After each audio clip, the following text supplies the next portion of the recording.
ಮನಸ್ಸಿನ ಆಲೋಚನೆಗಳು ಮನಸ್ಸಿನ ಆಲೋಚನೆಗಳು ಇಂದ್ರಿಯಗಳು ಯಾವ ರೀತಿ ಕೆಲಸ ಮಾಡ್ತಿದ್ವು ಅವಾಗ? ಎಲ್ಲ ಕಂಟ್ರೋಲ್ ಬಂದಿದ್ರಿ. ಹ್ಮ್ ಎಲ್ಲ ಜೀರೋ, ಆಟೋಮೆಟಿಕ್ ಜೀರೋ ಆಗಿದೆ.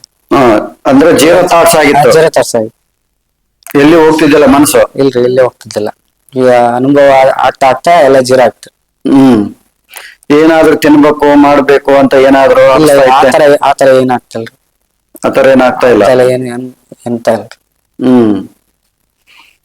ನೀವು ಸಾಧನೆ ತೆಗೆದುಕೊಂಡ ಮೊದಲು ಈಗ ಸಾಧನೆ ತಗೊಂಡು ಸಾಧನೆ ಮುಗಿಸಿದ್ಮೇಲೆ ಈಗ ಏನ್ ವ್ಯತ್ಯಾಸ ಕಾಣ್ತಾ ಇದ್ರೆ ನೀವು? ಸಾಧನೆ ತಗೊಂಡ ಮೊದ್ಲು ಬಾಳ ಚಂಚಲ ಆಗಿತ್ರಿ. ಆಲೋಚನೆಗಳು ಬಾಳ ಬರ್ತಿದ್ವಿ. ಮನಸ್ಸು ಪೂರ್ತಿ ಡಿಸ್ಟರ್ಬೆನ್ಸ್ ಆಗಿತ್ರಿ. ಸಾಧನೆ ಮಾಡ್ತಾ ಮಾಡ್ತಾ ಪ್ರಾಣಾಯಾಮ ಕೊಟ್ಟಿದ್ರಲ್ಲ, ಸಾಧನೆ ಮಾಡ್ತಾ ಹೋದಂಗೆಲ್ಲ ಮನಸ್ಸು ಆಟೋಮೆಟಿಕ್ ಜೀರೋ ಆಗ್ತಾ ಬಂತ್ರಿ. ಜೀರೋ ಲೆವೆಲ್ ಬಂದಿದ್ರಿ. ಆನಂದವನ್ನ ಕಂಡಿದ್ದೀರಾ? ಆನಂದ ಆಗಿದ್ರಿ. ಆನಂದ ಯಾವ ರೀತಿ ಇತ್ತದು? ಅದೆಲ್ಲೋ ಕಂಡಿಲ್ಲ ರೀ ಆತರ ಆನಂದ ರೀ. ಮತ್ತೆಲ್ಲೋ ಸಿಗಲ್ಲ ರೀ ಆತರ. ಅಂತ ಆನಂದ ಫೀಲಿಂಗ್ ಆಗಿತ್ತು ರೀ. ಕಂಠಸ್ಥಾನಕ್ಕೆ ಬಂದ್ಮೇಲೆ ನಮ್ಗೆ ಆನಂದ ಫೀಲಿಂಗ್ ಆಯ್ತದ್ರಿ. ಧ್ಯಾನದಲ್ಲಿ ಕುಂತ್ಕೊಂಡಾಗ? ಧ್ಯಾನದಲ್ಲಿ ಪ್ರಾಣಾಯಾಮ ಮಾಡ್ತಾಗ ಸ್ಟಾರ್ಟ್ ಆಗಿತ್ತು.